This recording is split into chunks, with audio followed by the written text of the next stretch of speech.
Hello guys, അപ്പം നമുക്കൊരു ചെറിയ സ്പോയിലർ ടോക്ക് നടത്താം ഗൈസ്. ഇതിൽ കംപ്ലീറ്റ് സ്പോയിലർ പരിപാടികളാണ്. നമ്മളിവിടെ ഇന്ന് സംസാരിക്കാൻ പോകുന്നത് മാർക്കോ, അതേപോലെ തന്നെ നമുക്ക് വേണമെങ്കിൽ സൂക്ഷ്മദർശിനി കുറച്ച് സ്പോയിൽ ചെയ്യാം. മാർക്കോ തുടങ്ങാം. മാർക്കോ ഞാൻ പറഞ്ഞായിരുന്നു എനിക്ക് ചില കാര്യങ്ങൾ മാർക്കോയിലുണ്ടെന്ന്. പക്ഷേ ഇപ്പം ഞാൻ പറഞ്ഞില്ല, അതിൽ വളരെ ഒരു പോസിറ്റീവായിട്ടുള്ളൊരു ഒപ്പീനിയൻ തന്നെയാണ് ഞാൻ പറഞ്ഞത്. പടം എനിക്ക് ഭയങ്കര ഇഷ്ടപ്പെട്ടു.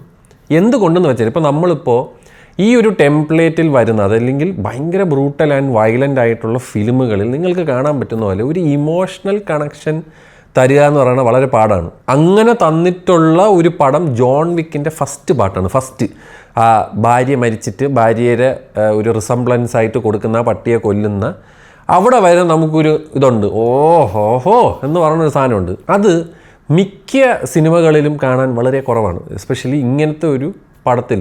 ജോൺ വിക്ക് 1 ഫസ്റ്റ് കഴിഞ്ഞാൽ പിന്നെ 2, 3, 4 നമ്മൾ കണ്ടത് സിനിമയിൽ എന്ത് പുതിയ ടൈപ്പ് ഓഫ് ആക്ഷൻ സീക്വൻസസിൽ അവർ കൊണ്ടുവന്നു എന്നുള്ളൊരു തോട്ട് പ്രോസസ്സിലാണ്. അല്ലാതെ ജോൺ വിക്ക് എന്തിനു ചെയ്യണമെന്നോ അല്ലെങ്കിൽ ജോൺ വിക്ക് പിന്നെ ഓടയാണ്, മനസ്സിലായി, ഒരു സ്ഥലത്ത് നിന്ന് വേറെ സ്ഥലത്തിലോട്ട് ഇങ്ങനെ ഓടയാണ്.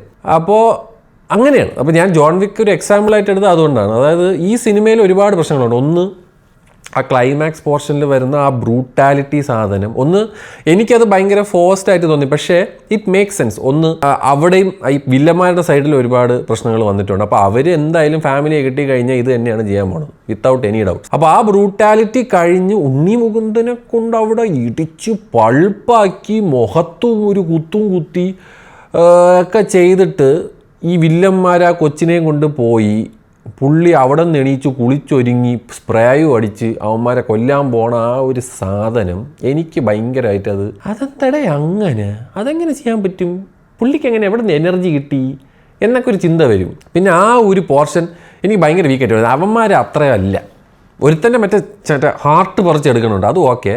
മറ്റവനെ കൊന്നത് അത് പോരായിരുന്നു. അവൻ്റെ ചുമ്മാ അവനെയാണ് സത്യം പറഞ്ഞത്, അവൻ്റെ നെഞ്ച് പറിച്ചെടുക്കണം. അപ്പോൾ ഞാൻ അതാണ് പറഞ്ഞത്, എനിക്ക് ആ പടത്തിൽ അങ്ങനെ ഒരുപാട് പ്രശ്നം. പിന്നെ ഫസ്റ്റ് ഹാഫിലെ പേസിങ് ഇഷ്യൂ, ഇവരിങ്ങനെ ഈ ഉണ്ണി മുകുന്ദനെ മിസ്ലീഡ് ചെയ്ത് പോകുന്ന സാധനം. പിന്നെ ഒരു രീതി നോക്കി കഴിഞ്ഞാൽ ഉണ്ണി മുകുന്ദൻ പ്രോമിസ് കൊടുത്തവരൊക്കെ ചാവും ആ പടത്തിൽ. പക്ഷെ ഞാൻ ഇറ്റ് വർക്ക്സ്. ഈവൻ ദോ ഇതൊക്കെ ഉണ്ടെങ്കിലും ഒരു ഗംഭീര ആക്ഷൻ പടം കാണാൻ കിട്ടിയെന്നുള്ളൊരു ത്രില്ലിലായിരുന്നു ഞാൻ. ബിക്കോസ് ഇതിനെയൊക്കെ ഒരു പുകമറയായിട്ട് നമ്മളെ കൊണ്ട് ഇരുത്തി നമ്മൾ അതൊന്നും ചിന്തിപ്പിക്കാതെ ജസ്റ്റ് എൻജോയ് ദിസ് മൂവി. ഇത് നിങ്ങൾ വിചാരിക്കുന്ന പോലത്തെ ഒരു മറ്റേ വെടിയും പുകയൊന്നും നിങ്ങൾ പ്രതീക്ഷിക്കും. There is no logic, nothing. ഇത് 2 ദുഷ്ട ആൾക്കാർ, അതായത് ഈ പറയുന്ന വില്ലന്മാരുടെ ഇടയിൽ ഉണ്ടാകുന്ന കോൺഫ്ലിക്റ്റ് കാണിക്കുന്ന സിനിമയാണ്. ഇതിൽ നന്മയോ അല്ലെങ്കിൽ അങ്ങനത്തെ പരിപാടികളൊന്നുമില്ല. ആൻഡ് ഇൻ ദാറ്റ് ഒരു ആസ്പെക്റ്റ് വെച്ച് നമ്മൾ നോക്കുമ്പോൾ this movie really works. And fight sequences ഞാൻ ഇപ്പോഴും എടുത്ത് പറയുന്നു, മാൻ കിഡു. എസ്പെഷ്യലി ആ സ്റ്റെയർ കേസ്, മറ്റേ വുഡ്സിലുള്ള ഫൈറ്റ് സീക്വൻസ്, മറ്റേ അരീനയില്ലേ, മറ്റേ ആ ഒരു ഫൈറ്റിംഗ് അരീന MMA പോലത്തെ അവിടുത്തെ ഫൈറ്റ് സീക്വൻസ് എല്ലാം എടുത്തെടുത്ത് പറയാം. പിന്നെ മറ്റേ ജഗദീഷിൻ്റെ കൈ വെട്ടിക്കൊണ്ട് പോയിട്ടുള്ള ആ ഒരു സാധനം കിടിലം. ജഗദീഷിൻ്റെ സീക്വൻസ് സോ എന്ന് പറയുന്ന ഫിലിമുണ്ട്, SAW. നമ്മുടെ ജെയിംസ് വാനാണ് ഡയറക്റ്റ് ചെയ്തേക്കുന്നത്. 1st, 2nd, 3rd if I'm not wrong. James വാനിൻ്റെ സാധനമാണ്. ഇതുപോലത്തെ ആൾക്കാരെ ഇതുപോലത്തെ ട്രാപ്പിലൊക്കെ വെച്ചിട്ട് how much blood will you shed, അതായത് നമ്മൾക്ക് കിട്ടിയ ജീവിതത്തിനെ അതിൻ്റേതായ പ്രോപ്പറായിട്ട് രീതിയിൽ ജീവിക്കാത്തവരെ ഇയാൾ പിക്ക് ചെയ്യും, ഈ സോയിൻ്റെ ആൾ. എന്നിട്ട് അവരെ ഓരോ ട്രാപ്പിൽ വെച്ചിട്ട് നിങ്ങൾ എത്രത്തോളം ചോര നിങ്ങൾ കൊടുക്കും, നിങ്ങൾക്ക് ജീവൻ കാണും. ആ ഒരു സാധനം അയാൾ പറയണ പോലെ ചെയ്ത് കഴിഞ്ഞാൽ നിങ്ങൾക്ക് ജീവിക്കാൻ പറ്റും. പക്ഷേ ഒന്നെങ്കിൽ കൈ പോവും, കാല് പോവും, നാക്ക് പോവും, കണ്ണ് പോവും, എന്തെങ്കിലുമൊക്കെ പോവും. അപ്പം ആ ഒരു സാധനത്തിന് ജഗദീഷ് ചേട്ടനെ അതിൽ വെച്ചിട്ട് അവരിങ്ങനെ പ്ലേസ് ചെയ്തിട്ടുണ്ട്. അതുപോലെ ഈ പടത്തിൽ ഒരുപാട് ഹോളിവുഡ് ഫിലിംസ്, കൊറിയൻ ഫിലിംസ്, അങ്ങനെയൊക്കെ ഞാൻ പറഞ്ഞു. ഇപ്പം നമുക്ക് നെറ്റ്ഫ്ലിക്സിലൊരു പടമുണ്ട് ഷാഡോ സ്ട്രേ എന്ന് പറഞ്ഞിട്ട്, കഥയൊക്കെ പൊണ്ണയാണ്. കൈ വെട്ടുക, കാല് വെട്ടുക, കൈ പൂച്ചെടുക്കുക, അതൊക്കെയാണ്. അതാണ് പറഞ്ഞത്, ഇങ്ങനത്തെ ടൈപ്പ് പടങ്ങൾ അങ്ങനെ കാണുക. So it's A brutal movie from Malayalam film industry. ആ ഒരു അവർ പറഞ്ഞ സാധനം വളരെ ഗംഭീരമായിട്ട് ആ പടം ചെയ്തു വെച്ചിട്ടുണ്ട്. അതുകൊണ്ടാണ് ഐ വാസ് ലൈക്ക് കിടു. അതേപോലെ എനിക്ക് ഇഷ്ടപ്പെട്ട പടമാണ് rifle club. Rifle club was കീടു മാൻ. കണ്ടിട്ടില്ലാത്തവർ പ്ലീസ് വാച്ച് ഇറ്റ്. എനിക്ക് ഈ ക്രിസ്മസിൽ ഇറങ്ങിയതിൽ ഭയങ്കരമായിട്ട് ഇഷ്ടപ്പെട്ടത് റൈഫിൾ ക്ലബ്ബാണ്. Nice stylish item. എസ്പെഷ്യലി ആ ഹനുമാൻ കൈൻ്റെ ഒരു സീനെ കൊണ്ട് വേറെ ലെവൽ. വന്ന് വെടിവെക്കുമ്പോൾ ഇവരിങ്ങനെ ചിരിച്ചോണ്ട് ഇങ്ങനെ ഇരിക്കും. ഇതുപോലെ ഒരുത്തനെ കിട്ടാനാണ് നമ്മൾ കാത്തിരുന്നത്. ഇവന്മാർ മറ്റേ കരടീനെയും മറ്റേ പന്നിയൊക്കെ വെടിവെച്ച് ബോറടിച്ചിരുന്നു. അവർക്ക് അത് ഒറ്റയ്ക്കിനെ ചോദിക്കണം. വിജയരാഘവൻ്റെ അടുത്ത് ചോദിക്കും, നിങ്ങൾ ഇത് ആഗ്രഹിച്ചിരുന്നല്ലേ ഈ നാട്ടിൽ ആൾക്കാരെ വെടിവെച്ചു അല്ലായിരുന്നു. പുള്ളി ഒരു ചിരിയിരിക്കും. അപ്പോൾ ഭയങ്കര രസമായിരുന്നു. അതൊരു വേറെ ലെവൽ ഒരു പടമായിരുന്നു. അവസാനത്തെ ആ മെക്സിക്കൻ സ്റ്റാൻഡ് ഓഫ് എന്ന് പറഞ്ഞ് ഫുൾ കുടുംബം തോക്കും ചൂണ്ടി നിൽക്കും. മറ്റേ അനുരാഗ് കശ്യപിനെ ഒക്കെ സെറ്റ് സാധനമായിരുന്നു. കിടക്ക് പടമായിരുന്നു. Rifle club was fun. അതേപോലെ സൂക്ഷ്മദർശിനിയിൽ എനിക്കൊരു പ്രശ്നമെന്ന് പറഞ്ഞാൽ ഭയങ്കരമായിട്ട് കണ്ടവൻ്റെ ജീവിതത്തിൽ എന്ത് നടക്കുന്നു എന്നറിയുന്നത് ഭയങ്കരമായിട്ട് അത് ഗ്ലോറിഫൈ ചെയ്തു എന്ന് എനിക്കൊരു പേഴ്സണൽ ഫീലിംഗ് ഉണ്ട്. ഒരിടത്തും ഇപ്പോൾ ബേസിൽ ജോസഫിൻ്റെ വീട്ടിലോട്ട് ഈ നസ്രിയയുടെ ക്യാരക്ടർ ചാടിപ്പോയിട്ട് അതൊക്കെ ചെയ്ത് ട്രസ്പാസിംഗ് ആണ്. സത്യം പറഞ്ഞാൽ ജീവിതത്തിൽ ചെയ്ത് കഴിഞ്ഞാൽ പിടിച്ച് ഉള്ളക്കകത്ത് ഇടാനുള്ള വകുപ്പാണ് ആ ചെയ്യുന്നത്. കണ്ടവൻ്റെ വീട്ടിലോട്ട് ചാടി കയറുക. അപ്പോൾ നമ്മൾ പണ്ട് ഞാനും കൊച്ചിലെയൊക്കെ നമ്മൾ ബോൾ എടുക്കാനൊക്കെ ആയിട്ട് ആൾക്കാരെ വീട്ടിൽ കയറി പോകില്ലേ, ഒരു രീതിയിൽ പറഞ്ഞു കഴിഞ്ഞാൽ അതും തെറ്റാണ്. അവർക്ക് അത് ഇഷ്യൂ ആക്കാൻ പോയി കഴിഞ്ഞാൽ അത് പ്രശ്നമാണത്. ഒരാളുടെ മതിൽ കെട്ടി അവരെ സ്ഥലം എന്ന് പറഞ്ഞിരിക്കുന്നിടത്ത് നമ്മൾ അവരുടെ പെർമിഷൻ ഇല്ലാതെ ചാടിക്കഴിഞ്ഞാൽ പറ്റും. ഇപ്പോൾ അവരുടെ അടുത്ത് ചോദിക്കാം നമുക്കിതുപോലെ, ചേട്ടാ ഇതുപോലെ ബോള് വീട് ഒന്ന് പോയി എടുത്തോട്ടെ എന്ന് അവരെ പെർമിഷൻ കിട്ടിയാൽ മാത്രമേ നമുക്കത് ചെയ്യാൻ പാടുള്ളൂ. അതൊന്നും ഇതിൽ അങ്ങനെ ചാടിയിട്ടൊക്കെ എനിക്ക് തോന്നുന്നു നസ്രിയ ഒന്നും ബേസിൽ അതിൽ പറയുന്നില്ല. പിന്നെ ഇതുപോലെ ഭയങ്കരമായിട്ട് അതിങ്ങനെ ഫുൾ ടൈം അവരെ വീട്ടിൽ നോക്കിക്കൊണ്ടിരിക്കുക, അവരെ വീട്ടിൽ എന്ത് സംഭവിക്കണമെന്ന് നോക്കുക. നിങ്ങൾ പറയും, നിങ്ങൾ വളരെ നോർമലൈസ് ചെയ്ത് ഒരുപാട് പേര് പറയുന്നുണ്ട് അതങ്ങനെയാണ്, അങ്ങ് നാടൻ സ്ഥലത്തൊക്കെ പോയി കഴിഞ്ഞാൽ ഇങ്ങനെയാണ് അവിടുത്തെ ജീവിതം. ഞാൻ പറഞ്ഞു, എടാ അത് തെറ്റാണത്. റിയൽ ലൈഫിൽ ഇതൊന്നും എടുത്ത് വെക്കല്ല കേട്ടോ. ഭയങ്കര ഒരു ഈ സദാചാര പരിപാടിയാണത്. വളരെ ഇപ്പം പെട്ടെന്നൊരു നിലവിളി കേൾക്കുന്നു അപ്പുറത്തെ വീട്ടിൽ നിന്ന്. യെസ്, ആസ് എ സിറ്റിസൺ നമുക്കത് പോയി അന്വേഷിക്കാനുള്ളതുണ്ട്. എന്താണ് അവിടെ സംഭവിക്കുന്നതെന്ന് ചോദിക്കാം. അവർ ഡോറ് തുറന്നില്ലെങ്കിൽ വിളിക്കുക, പോലീസിനെ വിളിക്കുക. സാർ ഇവിടെ നിന്നൊരു നിലവിളി കേട്ടു, ഇതെന്താണെന്ന് അറിയില്ല. അല്ലെങ്കിൽ മരിച്ചുപോയ ഒരു അമ്മുമ്മ ഞാൻ കണ്ട് അവിടെ നിൽക്കണത് ഞാൻ വളരെ ക്ലിയർ ആയിട്ട് കണ്ടാണ്. വിളിക്കുക, അപ്പം തന്നെ ഫോൺ വിളിക്കുക, പോലീസിനെ വിളിക്കുക. പോലീസുകാരും നോക്കട്ടെ.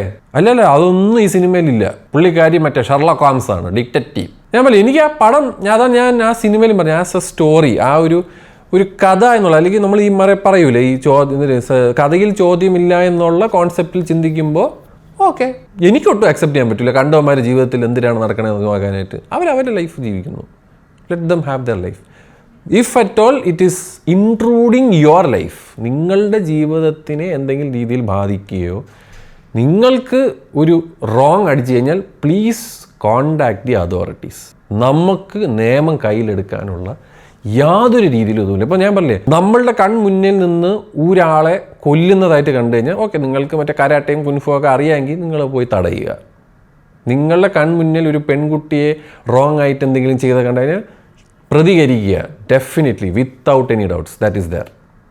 അവിടെയും നിങ്ങൾക്ക് ചെയ്യാൻ പറ്റുന്നത് അവിടെ ഒന്നാണ്, യു ഇൻഫോം ദി അതോറിറ്റീസ്, അല്ലെങ്കിൽ you hand over this person to the authority. ആ പടം ഇനി it's a good watch. It was fun, it was ഒരു മിസ്റ്ററി, അതൊക്കെ നമുക്കത് തരുന്നുണ്ട്. പക്ഷേ എവിടെയൊക്കെയോ ആൾക്കാർ അതിനെ എവിടെയൊക്കെയോ ഗ്ലോറിഫൈ ചെയ്യുന്നത് പോലെ എനിക്ക് ഫീൽ ചെയ്തിട്ടുണ്ട്. സോ അതാണ് എനിക്ക് സൂക്ഷ്മദർശിനിയെ പറ്റി പറയാനുള്ളത്. It was A good movie.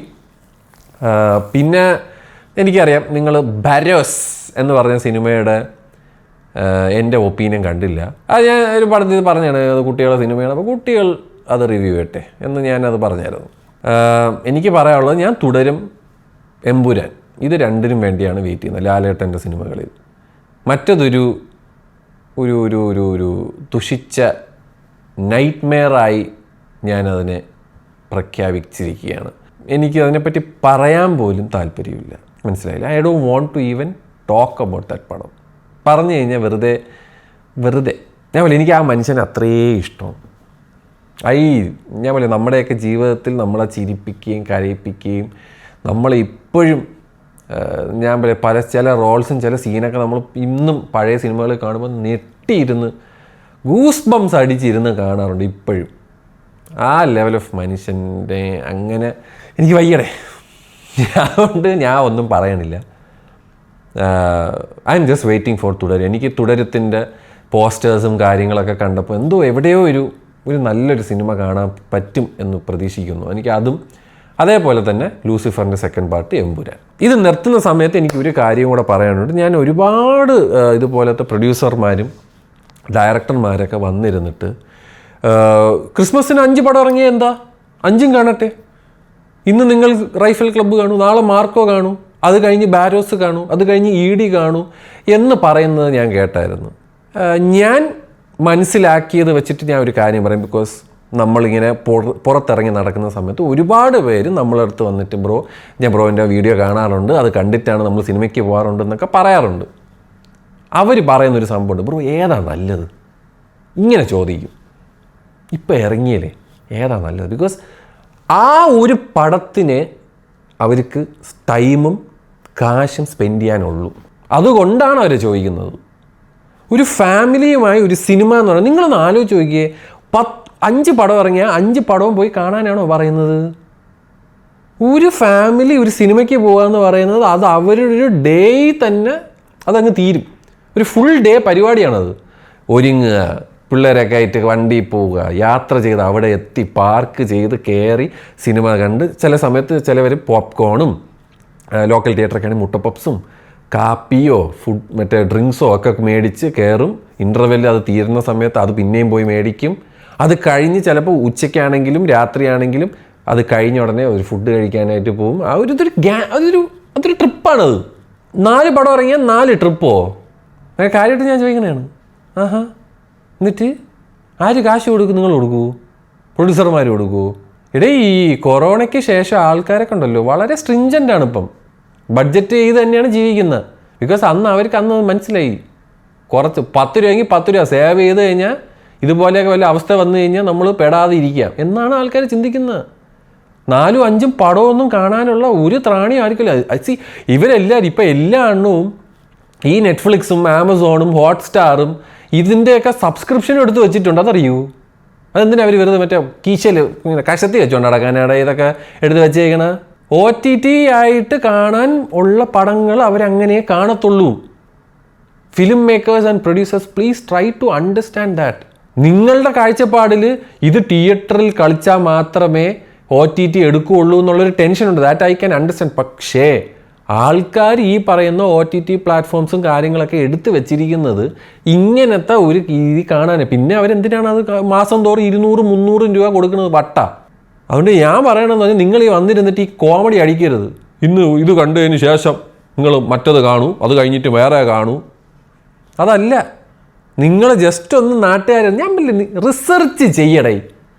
ആൾക്കാരെ വിളിച്ച് വരുത്തിയിട്ട് എങ്ങനെയാണ് നിങ്ങൾ സിനിമ കാണുന്നത്, നിങ്ങൾ സിനിമ കാണുന്നതിൻ്റെ ഒരു സ്റ്റൈൽ എന്താണ്, വാട്ട് ഈസ് ദ റീസൺ, എന്തൊക്കെയാണ് ആസ്പെക്ട്സ്, നിങ്ങൾ എത്ര സിനിമ കാണും ഒരു മാസം? ചോദിക്ക്. Try to communicate with these people and get an answer. അല്ല ചവറ് പോലെ പടം ഇറക്കിയിട്ട് കാര്യമില്ല. അത് തന്നെയാണ് ഇപ്പോൾ ഈ പറയുന്ന ഹോളിവുഡ് ഞാൻ പറയും ചവറ് പോലെ ഇറക്കുകയാണ്. അവന്മാർ പെട്ട്. ബിക്കോസ് ഇറക്കണ എല്ലാം ഫ്ലോപ്പാണ്. ഞാൻ പറയും പ്ലീസ് ഹാവ് എ പ്ലാനിങ്. എല്ലാ വെള്ളിയാഴ്ചയും 10 പടം ഇറക്കണമെന്നുള്ള ഒരു കാഴ്ചപ്പാടിനെയും കാട്ടിലും നല്ലത് ഇറക്കുക എന്നുള്ളൊരു തോട്ട് പ്രോസസ്സിൽ വരിക. ഞാൻ ഇത്ര ചോദിക്കുന്നുള്ളൂ, നമുക്ക് ഒരു ഫ്രൈഡേ കുറച്ച് പടം ഇറങ്ങിയില്ലെങ്കിൽ എന്ത് സംഭവിക്കും? ഞാൻ പറയേ നിങ്ങൾ കൊടുക്കുന്ന മാർക്കറ്റിംഗ് മെറ്റീരിയൽസും നിങ്ങൾ കൊടുക്കുന്ന പോസ്റ്റേഴ്സും കണ്ട് തന്നെയാണ് ഒരു സിനിമയിൽ ഒരു സിനിമ കാണണോ വേണ്ടതെന്ന് പ്രൈമറി ആയിട്ട് ആൾക്കാർ നോക്കുന്നത്. അതിനുശേഷം വേർഡ് ഓഫ് മൗത്ത്, അവരുടെ കൂട്ടുകാർ, അല്ലെങ്കിൽ ഇപ്പോൾ ചില ആൾക്കാർ നമ്മളെ video. But end of the day people will never watch 4-5 movies. നിങ്ങളൊരു കുടുംബ പ്രേക്ഷകരനെയാണ് നോക്കണമെങ്കിൽ ഈ ഇപ്പോഴത്തെ സംഭവം എന്ന് പറഞ്ഞാൽ ഈ പിള്ളേർ സെറ്റാണ് ഈ മൊത്തം സിനിമകൾ കാണുന്നത്. ബിക്കോസ് അവർ ഈ ബങ്ക് ഓടിക്കും, ഒരു ക്ലാസ് കട്ട് ചെയ്തിട്ട് പോയിരുന്ന് കാണും, അവർ കിട്ടുന്ന പോക്കറ്റ് മണി അവർ സിനിമയ്ക്ക് ഇൻവെസ്റ്റ് ചെയ്യും. They are willing to do that. അപ്പോൾ ആ പിള്ളേർ നിങ്ങൾക്ക് ഇനിഷ്യൽ ഡേയിൽ അവരെ സാറ്റിസ്ഫൈ ചെയ്യാൻ പറ്റിയില്ലെങ്കിൽ എൻഡ് ഓഫ് ദ ഡേ അതിൽ വൈൽഡ് സ്പ്രെഡായിട്ട് നമ്മളെ പോലുള്ളവന്മാരൊക്കെ വന്നിരുന്ന് ഈ പറയും. ഇത് നമുക്ക് പിന്നെയും നമ്മളൊരു ഫാമിലി കുടുംബ ചിത്രം കാണാൻ പോകുന്നു എന്നുള്ള മെൻറ്റാലിറ്റി പോകണോണ്ടാണ് ചില പടങ്ങൾ കാണുന്നത്. പക്ഷേ എൻഡ് ഓഫ് ദ ഡേ ഈ പറയുന്ന യൂട്യൂബിലാണെങ്കിലും ഏറ്റവും കൂടുതൽ യങ്സ്റ്റേഴ്സാണ് കുത്തിയിരുന്ന് ഈ വീഡിയോ ഒക്കെ കാണുന്നത്. നിങ്ങളുടെ പ്രൈം ഓഡിയൻസിലോട്ട് ഈ സാധനം വേർഡ് ഓഫ് മൗത്തിൽ പോകത്തുള്ളൂ. അതായത് ഒരു കുടുംബ പടം കാണണമെങ്കിൽ കുടുംബ പ്രേക്ഷകരുടെ പ്രശ്നം എന്താ? അവർക്ക് OTT കണ്ടാൽ മതി. അവർക്ക് എങ്ങനെയെങ്കിലും സമയം, അല്ലെങ്കിൽ അത്രയും ആൾക്കാർ പറയുന്നത് ഒറ്റ പടം കണ്ടോ സൂപ്പർ, എല്ലാ ഫാമിലി ഗ്യാതറിങ്ങിലോ അല്ലെങ്കിൽ കൂട്ടുകാരോ ഒക്കെ വിളിച്ച് പറയും, എടാ നീ ഇങ്ങനെ ഒരു പടം ഇറങ്ങിയിട്ടുണ്ട് കുടുംബമായിട്ട് പോയാൽ സൂപ്പറാണ് എന്ന് പറയുന്നതാണ് കുടുംബ പ്രേക്ഷകരുടെ ഒരു സാധനം. മറ്റേതെന്ന് പറഞ്ഞു കഴിഞ്ഞാൽ യങ്സ്റ്റേഴ്സ് അവന്മാരെന്ന് പറഞ്ഞു കഴിഞ്ഞാൽ അവരെ ഒരു എൻ്റർടൈനിങ് പരിപാടി എന്ന് പറഞ്ഞാൽ സിനിമ കാണുക എന്നാണ്. അവർ പോവും കാണും, എന്നിട്ട് അവർ ഇറങ്ങിയപ്പോൾ പറയും തൊലിഞ്ഞ പടം എന്ന് പറയും. അവർ സാറ്റിസ്ഫൈ ചെയ്യാത്തതാണത്. അത് നിങ്ങളെ പ്രശ്നവും അല്ല. You cannot satisfy that because അവർ വരുന്ന കാണുന്നത് ഇതുപോലെയൊക്കെ നടന്മാരെയും ഇതൊക്കെ കണ്ടിട്ട് ഒരു കിടിലം പടമായിരിക്കും. പക്ഷെ നിങ്ങൾ കാണിക്കാൻ പോകുന്നത് ഫാമിലി പടമായിരിക്കും. ആ പിള്ളേർക്ക് അത് നെഗ്ഗാവും. അപ്പോൾ അതാണ് പറയുന്നത്, please try to understand what people wants. Okay, നിങ്ങൾക്ക് അത് മനസ്സിലാക്കി അവർക്ക് പടം ഇറക്കാൻ പറ്റിയാൽ നിങ്ങൾ രക്ഷപ്പെട്ടു. അല്ല നിങ്ങൾ ഈ പറഞ്ഞ പോലെ 4 പടമൊക്കെ എല്ലാ കുടുംബവും എല്ലാ ആൾക്കാരും 4 പടം ഒരുമിച്ചിരുന്ന് കാണാമെന്ന് പറയുന്നത് എന്ത് മുട്ടാൻ വിറ്റാ നടക്കൂലടേ. അതുകൊണ്ട് അതൊക്കെ മനസ്സിലാക്കിയിട്ടൊക്കെ സിനിമ എടുക്കാനാണ് എനിക്ക് പറയാനുള്ളത്. അല്ലാതെ വന്നിരുന്ന് നമ്മളെയോ ബാക്കിയുള്ളവരെയോ കുറ്റം പറഞ്ഞിട്ട് ഒരു കാര്യമില്ല. It's not about that. It's all about playing smart. ED was a really nice പടം. പക്ഷേ അത് ഇതിൻ്റെ ഇടയിൽ കൊണ്ട് ഇറക്കിയതുകൊണ്ടാണ് ആ പടം മുങ്ങിപ്പോയെന്നാണ് എനിക്ക് ഫീൽ ചെയ്യുന്നത്. Extra decent. ബട്ട് അൺഫോർച്ചുനേറ്റ്ലി ചില സിനിമകൾ വർക്കാവും, ചില സിനിമകൾ വർക്കാവില്ല. പക്ഷേ ഒരു പ്ലാനിങ്ങിന് വേണം. അല്ലാതെ ഒരുപാട് ഇതുപോലെ കുറേ പടങ്ങൾ എടുത്തു വെച്ചേക്കുന്നു അതൊക്കെ ഇറക്കണം എന്നുള്ളത് അങ്ങനെ ഇറക്കിയിട്ട് കാര്യമില്ല. അങ്ങനെ ഇറക്കിയിട്ട് നിങ്ങൾ ആ പടം എന്തുകൊണ്ട് വിജയിച്ചില്ല, റിവ്യൂവേഴ്സാണ് കാരണം എന്ന് പറഞ്ഞ് ഈസി ആയിട്ട് കയ്യും തട്ടി പോണതുണ്ടല്ലേ, കോമഡി പീസാണത്. നിങ്ങളുടെ ഓഡിയൻസിൻ്റെ അടുത്ത് ഇറങ്ങിപ്പോയിട്ട് നിങ്ങൾ അവരടുത്ത് ചോദിക്കുക. അവർ വന്ന് പറയും നിങ്ങളുടെ അടുത്ത്. They will come and tell you. ഒരു മമ്മൂക്ക പടം ലാലേട്ടൻ പടം ഹിറ്റാണെന്ന് മാത്രം അറിഞ്ഞാൽ ഇപ്പോൾ ആൾക്കാർ കയറിപ്പോളും. അതങ്ങനെയാണ്. അതിൻ്റെ എക്സാമ്പിളാണ് ടെർബോ. അങ്ങനത്തെ ഒരുപാട് പടങ്ങളുണ്ട്. ഒരു മമ്മൂക്ക ലാലേട്ടൻ പടമൊക്കെ ആൾക്കാർ പറയണം, എടേ ആ ലാലേട്ടൻ പടം സൂപ്പർ എന്ന് പറഞ്ഞാൽ മാത്രം മതി. നേര് ഫോർ എക്സാമ്പിൾ ഇരച്ച് കയറുക ആൾക്കാർ. അതിന് ആ വേർഡ് ഓഫ് മൗത്ത് ആണ് ആ ഒരു ആക്ടേഴ്സിൻ്റെ സംഭവം. ബാക്കിയുള്ള യങ്സ്റ്റേഴ്സിനെയൊക്കെ ദേ ഹാവ് ടു എല്ലാവരും പറയണം. എന്നാൽ മാത്രമേ ആ ഒരു സാധനം, ഇപ്പോൾ ARM പോലത്തെ പടം ടൊവിനോ അഭിനയിച്ചിട്ട് അത് ഗംഭീര ഹിറ്റിലോട്ട് പോയതെന്ന് പറഞ്ഞാൽ അതാണ്. എല്ലാവരും അതിന് പക്കയായിട്ട് മാർക്കറ്റ് ചെയ്യണം, നല്ല രീതിയിൽ അതിന് ഫണ്ട് കൊടുക്കണം, പിന്നെ എല്ലാവരും ഒരുമിച്ചിരുന്ന് ഒരേ സ്വരത്തിൽ പറയണം അത് ഗംഭീര പടമാണ്. എന്നാൽ മാത്രമേ ആൾക്കാർ പോകുള്ളൂ. ഞാൻ പറയും please talk to the audience.